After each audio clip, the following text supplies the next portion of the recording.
Hi everyone, my name's Pia Phillips, and I will be talking about the brand concept of MediMo Company, which is targeted at meditation instructors primarily in the California area, and our services allow them to validate their practices using the neurological benefits of meditation. So first and foremost, what does MediMo do? As I described in this paragraph, we focus on the psychological and neurological implications of a plethora of different types of meditation. And the reason this is important is because there is such a potential market for meditation in the United States, but it hasn't quite been integrated into our culture, more likely because meditation, which is more of an abstract spiritual practice, doesn't have hasn't ever been something of a tangible benefit. So once meditation instructors can prove that the services they are offering to these potential consumers are valid, then their platform base can grow exponentially. So how is it done? This is where we come in. We can provide these meditation instructors on an appointment basis the opportunity to meditate in an fMRI scanner for an hour, which is usually the amount of time that you rent out an fMRI for. So that's how the pricing would also function. And basically, these meditation instructors would meditate using their normal practices, whatever meditation they teach. And our job would be to take those images and give them information on what neural activations they were significant in their respective session. So there are a plethora of different meditations, as I mentioned before.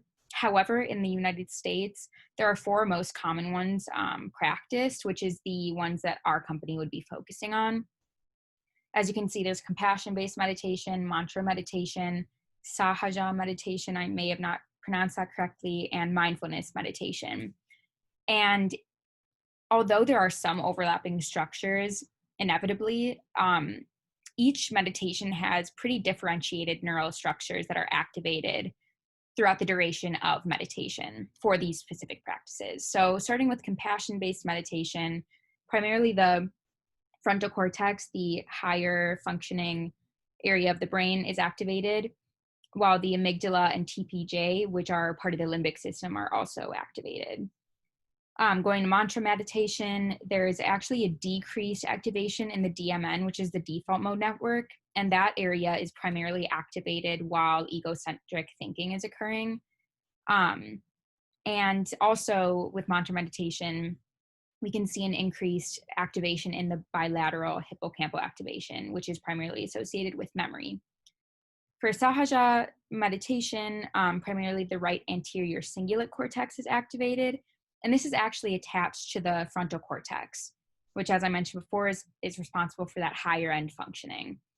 And as opposed to mantra meditation or compassion-based meditation, sahaja meditation actually sees a decreased amygdala activation.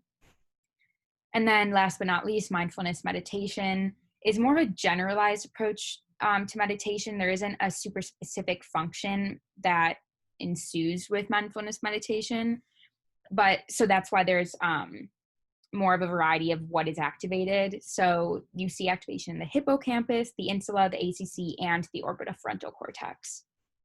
And I just do want to mention meditation, as with any other situation or practice, is very prone to individual differences. It won't look the same for everyone, but based on a significant amount of studies, numerous studies, there's a perceived trend that is significant, and that is what we are basing our studies off of, or our interpretation of the scanner results. So now you may be asking, okay, there is a way to identify neural activations whilst meditating, but how is there a market for this? And it's just what I mentioned before. Regardless of what a company is trying to do, there will always be a market when you can prove to a consumer that the services you're offering are worth compensation. So as I said, The neurological implications gained from meditation should be seen and marketed as more of an investment than a mere transaction. And this alone will urge people to sign up for a meditation class or to form a subscription to a meditation app such as Headspace. But the difficulty that I think practitioners in meditation, especially in the West, are facing is an issue getting people to kind of hop the bandwagon of it. But if they are able to prove and have tangible evidence of the benefits that their services will provide, they will inevitably have an increased financial gain. And we know that not everyone is taking a neuroecon class, and not everyone has a neuro background, so they can take this information from the fMRI scan and market it in a way that's receptive to the audience. So by saying increased attention, increased memory from the increased hippocampal activation, deeper sleep, improved communication, improved emotional regulation, as we can see in the limbic system, but also pertaining to the prefrontal cortex, which is that higher end functioning.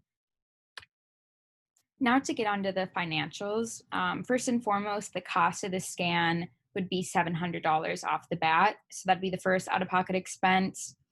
Regarding the actual interpretation of the scan, MediMo would have an internal radiologist on staff instead of having to pay extra and go to an external radiologist. But obviously the compensation for that would be covered in the cost of services section, which right now I have at $900, which is covering the time, the energy, and the expense of interpreting those fMRI scans. And although this $1,600 hour-long service may seem substantial, I believe that the increased revenue that the client, which is the meditation practitioner, would experience is very much compensating for that, based on the annual revenue that they would see because of this tangible evidence that their service they're offering to these potential meditators would be beneficial.